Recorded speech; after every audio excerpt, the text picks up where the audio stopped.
An old man was trapped behind bars, no phone, no help, just his loyal German shepherd staring at him through the window. "Go get the police. I'm in danger," he whispered desperately. What happened next defied all logic, because the dog didn't just run. He launched into action, and what he did next shocked everyone. Frank had lived in that little countryside cottage for over 20 years. At 74, his days were quiet and simple. Morning coffee, a newspaper by the window, and long walks with Max, his loyal German shepherd. Max wasn't just a pet, he was family, a guardian. The two were inseparable, moving through life like a well-rehearsed routine. Every morning, Max would wait patiently by the door, tail thumping, ready for their sunrise stroll around the edge of the woods behind the property. Frank never needed a leash. Max always stayed close, alert and proud. That morning felt no different. The sun was rising, casting warm golden light across the dew-covered grass. Frank stepped outside, sipping his coffee, and Max followed closely, ears perked and eyes scanning as always. Birds chirped, leaves rustled. It felt like any other peaceful day. But what neither of them knew was that something, or someone, was already watching from the tree line, waiting. Frank gave Max a soft pat on the head and turned toward the shed to grab a tool for the garden. That one small decision, just a few extra steps, would change everything. Frank opened the old wooden door of the shed, the rusty hinges creaking as he stepped inside. It was dim, dusty, and filled with tools from years gone by. He reached for a shovel, humming softly, then froze. Behind him, the door slammed shut. The sharp click of a lock followed. Before he could react, something struck him hard from behind. He stumbled forward, hitting the ground with a grunt. Two masked figures stood over him, one yanking his arms behind his back, the other whispering something Frank couldn't make out. His heart pounded. "What do you want?" he gasped. They didn't answer. One of them dragged him toward the small barred window, while the other shoved debris against the door. Within seconds, Frank was trapped, bruised, disoriented. He crawled toward the window, clutching the bars. Outside, Max barked wildly, his paws scraping at the wall. Frank's voice cracked with urgency. "Max! Go get help! Go find the police!" The dog stopped barking and ran. Max didn't run far at first. He circled the shed, barking louder, pawing at the locked door, trying to dig beneath the frame. Dust flew, nails scraped. His eyes darted to the window, where Frank's hands clutched the bars, knuckles white with fear. Max whined, frustrated, tail stiff and unmoving. He leapt at the wall again, barking so fiercely it echoed through the trees. Inside, Frank's breath grew shallow. "Go, Max, please," he whispered, voice shaking. The dog's ears twitched. His eyes locked with Frank's one last time, and then, with a sharp bark, he bolted. Through the tall grass, down the winding trail, Max ran like he never had before. His body was all motion, legs pumping, chest heaving, tongue flapping in the wind. But this wasn't play. This was instinct. This was desperation. He reached the road but didn't stop. A car honked, swerved. He didn't flinch. He barked at passing strangers, but none paid attention. Some looked confused, others annoyed. Still, Max kept going, eyes wild, heart pounding. His mission was clear. He didn't need words. He just needed someone, anyone, to understand that a life was on the line. Max darted across fields and sidewalks, barking at every human face he saw. He approached a jogger, barked, ran a circle, then darted back the way he came. The jogger paused, confused, but shook his head and kept moving. Max tried a man unloading groceries, same result. No one followed. His breaths were getting shorter, but he didn't stop. Somewhere deep inside, he knew time was running out for Frank. Max turned toward the park, ears perked, and sprinted across the gravel path. His eyes scanned every person like he was begging for someone to notice. Finally, a young woman walking her terrier paused. Max charged up to her, barking with wild urgency.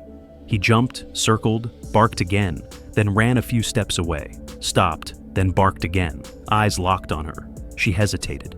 "Hey, are you okay, boy?" she asked, brows furrowing. Max barked once more desperate this time, and ran a few feet, looking back over his shoulder. Something in his behavior struck her, not panic, purpose.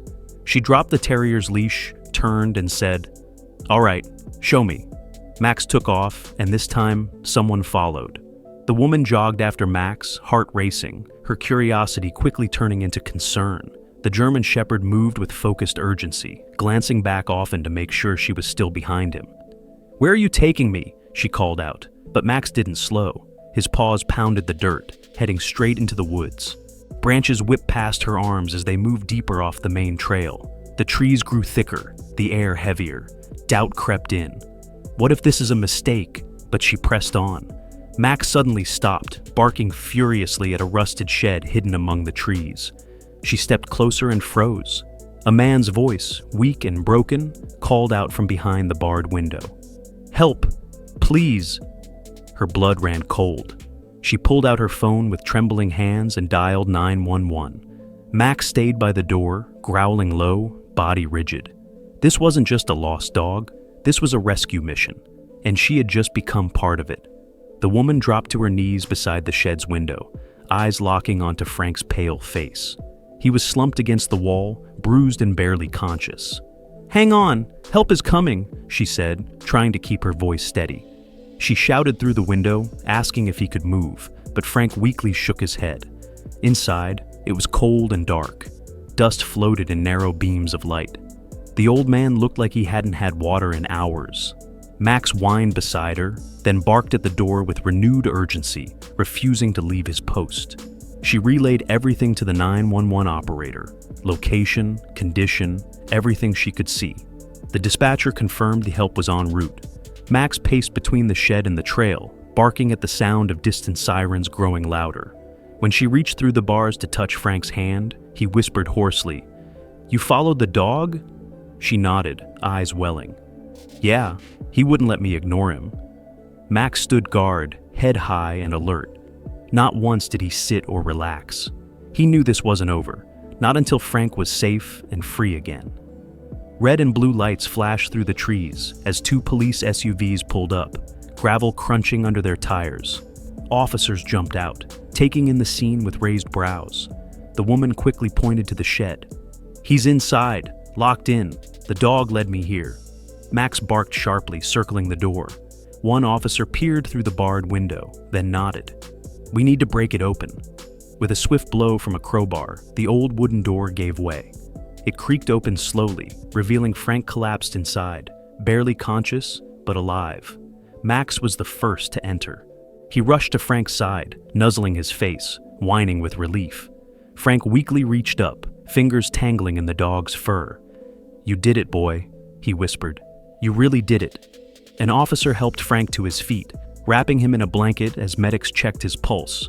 Max refused to leave, sitting close, eyes fixed on his human like nothing else in the world mattered. And in that moment, muddy, trembling, and surrounded by strangers, it was clear. Max wasn't just a dog, he was a hero, and Frank was finally safe. Back at the cottage, police began combing the area for clues. The shed had no fingerprints, no forced entry. Whoever locked Frank inside knew the property. But strangely, nothing was stolen. The house hadn't been touched. Frank's wallet, phone, even his safe, untouched. "This wasn't a robbery," one officer said quietly. "This was something else. Maybe a grudge, maybe a warning. But whatever the motive, one thing was clear. Without Max, Frank wouldn't have lasted the night. As investigators searched for answers, the town buzzed with one word on everyone's lips. That dog saved his life. Frank stayed overnight at the hospital, recovering slowly. His ribs were bruised, his hands scraped, but his spirit, unshaken. What he talked about most wasn't the attack, it was Max. "He didn't just run," Frank told the nurse. "He understood. He knew." Max waited outside the hospital room door for hours, refusing to eat or sleep. Every time the door creaked open, his ears perked. It didn't matter who came or went. He was waiting for one man only. And when Frank finally returned home, Max never let him out of his sight again.